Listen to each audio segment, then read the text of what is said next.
Assalamualaikum warahmatullahi wabarakatuh. Kami dari kelompok 3 ingin mempresentasikan hasil diskusi kami yang berjudul karakteristik konseling, yang beranggotakan yang pertama Lintang Bagus Prakosa dengan NIM 20102020093.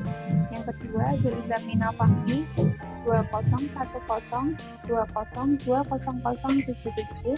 Yang ketiga Muhammad Syah Ashraf bin Saidi 2010202000100. A. Konseling sebagai kegiatan bantuan.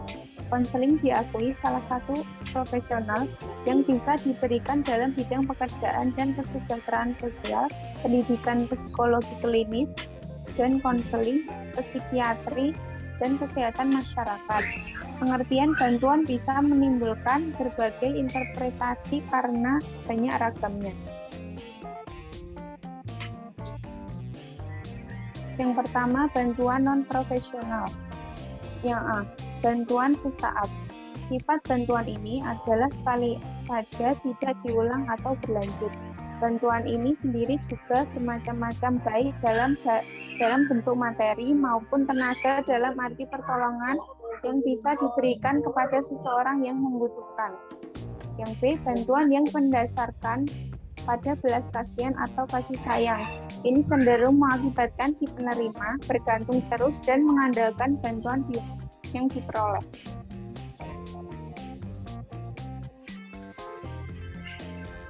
C. Bantuan materi.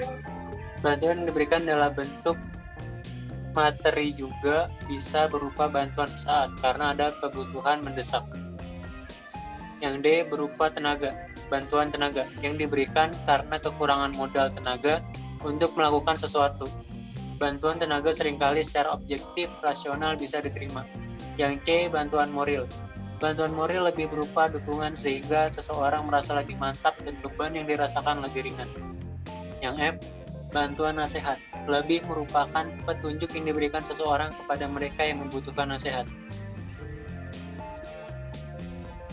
2. Bantuan profesional. Bantuan ini diberikan karena orang merasakan dalam kenyataan memang membutuhkan bantuan dari orang lain karena tidak bisa mengatasi sendiri. Menurut Lewis, seorang membutuhkan konseling karena banyak alasan, namun ia menggolongkan ada 3 karakteristik umum, yaitu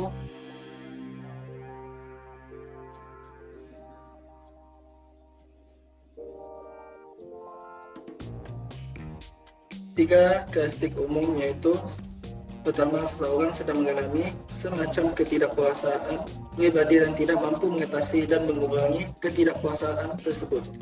Kedua, seseorang memasuki konseling dengan kecemasan yang ada beberapa segi kehidupan.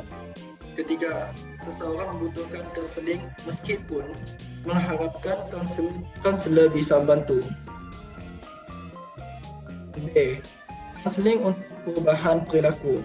Dalam konseling, konselor bisa bertindak sebagai faktor luar environmental factor yang mempengaruhi dengan hal-hal yang baru untuk mengganti hal-hal yang lama yang memang perlu diubah kualitas, kuantitas, dan intensitas perubahan yang bisa dilakukan konselor atau terapis berbeza-beza baik perorangan dengan dan dipengaruhi tahapan-tahapan perkembangan.